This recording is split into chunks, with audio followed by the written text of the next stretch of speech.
Depuis toujours, le judaïsme transmet à deux niveaux, ce qu'on enseigne à tous et ce qu'on réserve à quelques-uns, ce qui est écrit et ce qui se devine entre les lignes, ce qui est visible et ce qui est caché. Les sages appellent cela le sod, le secret. C'est un mystère, une vérité, mais qui est voilée. Un savoir qui concerne Dieu, le monde, l'homme, mais qui, mal transmis, peut faire énormément de dégâts et répandre même l'hérésie. Le sod, déjà à l'époque talmudique, se cristallise autour de deux récits bibliques. Le récit de la création et le récit de l'apparition du char dans Ézéchiel. Le récit de la création Maaseh Bereshit, c'est le secret de la création du monde, pas seulement le récit de la Genèse, mais la structure profonde de la réalité, le temps, l'espace, la matière, les lois de la nature. Le Maaseh Merkava, le récit du char, c'est le secret de la vision mystique de Dieu,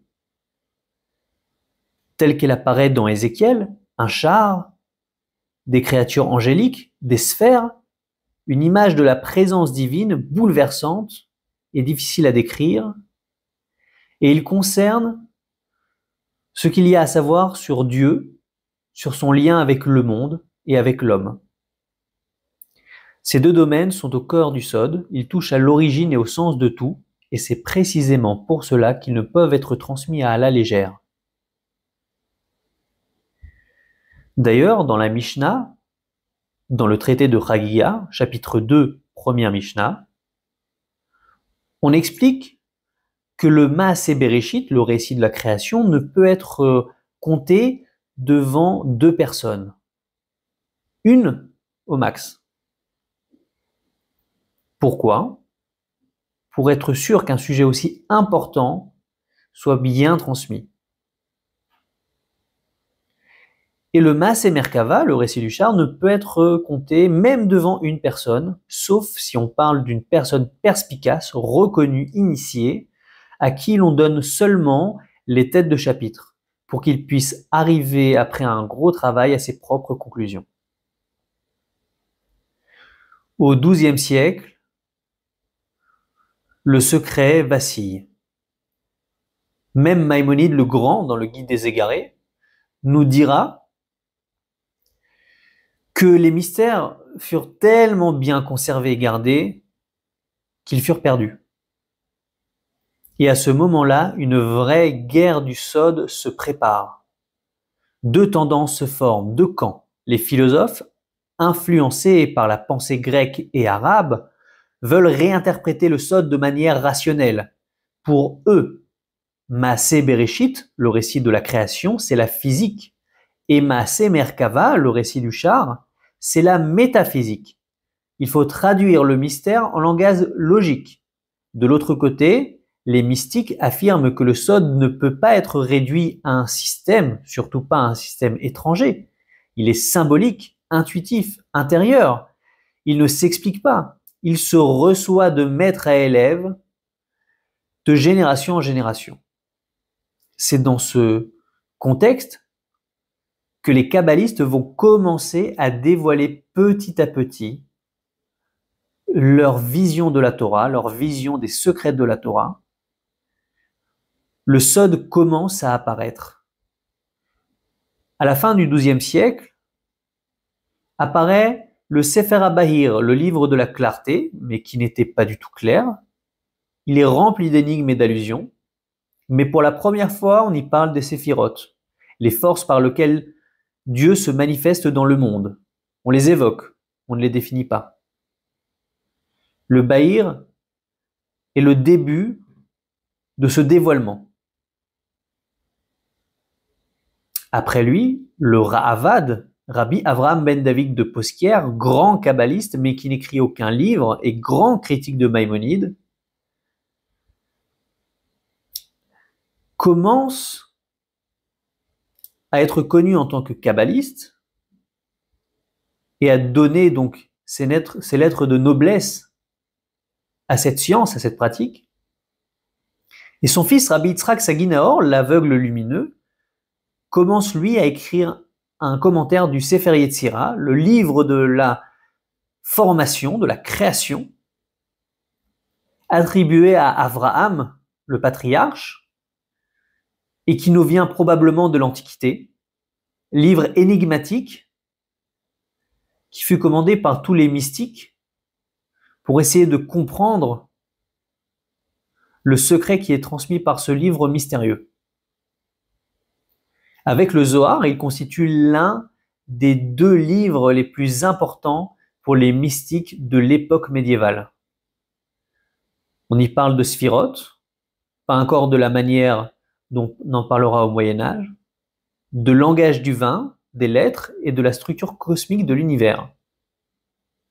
Mais Rabbi Yitzhak Sagi Nahor insiste quand même sur un point. Dans une lettre qu'il écrira pour Nachmanide et Rabbi Yona de Géronde, il expliquera que lui conseillera à ses élèves de ne pas écrire de livre, car un livre écrit, dit-il, n'a pas de maître. L'écriture trahit. Dès qu'on écrit un secret, il peut être mal compris, détourné, mal interprété, et si son auteur n'est pas avec lui pour s'expliquer, cela peut amener à des désastres. En Catalogne, une école mystique émerge, celle de Rabbi Ezra, Rabbi Azriel et Nachmanide, où d'autres écrits voient le jour. Nachmanide, notamment, commence à incorporer des éléments kabbalistiques dans son grand commentaire de la Bible, mais de manière codée, où il dira « Ceci est selon le chemin de la vérité » ou « pour ceux qui comprennent la grâce ». Et Nachmanide, du haut de sa stature de grand halachiste, grande figure rabbinique, contribuera également, comme le Ravad Rabbi Avraham ben David de Posquière, à donner ses lettres de noblesse aux premières émergences de la Kabbale. On ne peut pas encore parler de dévoilement, car Nachmanide écrit de manière voilée, mais on avance dans ce sens, même si la tension entre laisser un voile sur la Kabbale et la dévoiler continue de travailler les mystiques de l'époque. Après Nachmanide vint l'époque du Zohar, un texte immense, complexe, attribué à un Rabbi Shimon Bar Yochai, mais probablement écrit plus tard, voire au XIIIe siècle. Le Zohar parle de Dieu, de l'âme, de la Torah, mais en images, en récits, en allégories. C'est un texte codé, bien entendu, contient des secrets, mais il contient aussi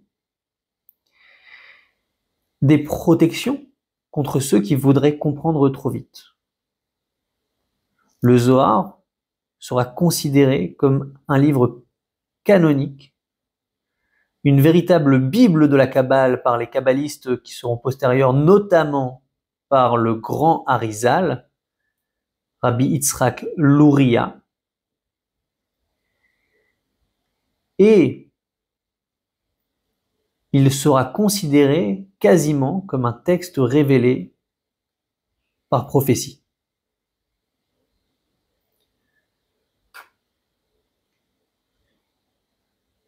Le judaïsme continue de vivre entre ces 2 pôles.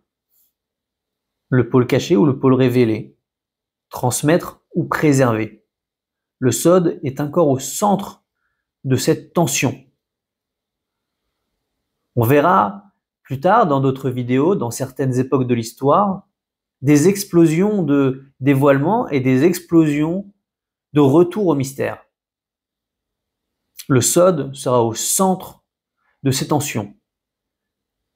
Il y a également cette guerre pour l'héritage du Sod qui éclatera juste après avec les controverses maïmonidiennes, anciennes et modernes. Et par ailleurs, la guerre du Sod, la guerre pour l'héritage du Sod n'est toujours pas résolue aujourd'hui. Elle continue de manière silencieuse, de manière souterraine, mais elle est bien là, entre un monde philosophique et un monde mystique, la guerre continue de faire rage et elle n'est pas près de se finir.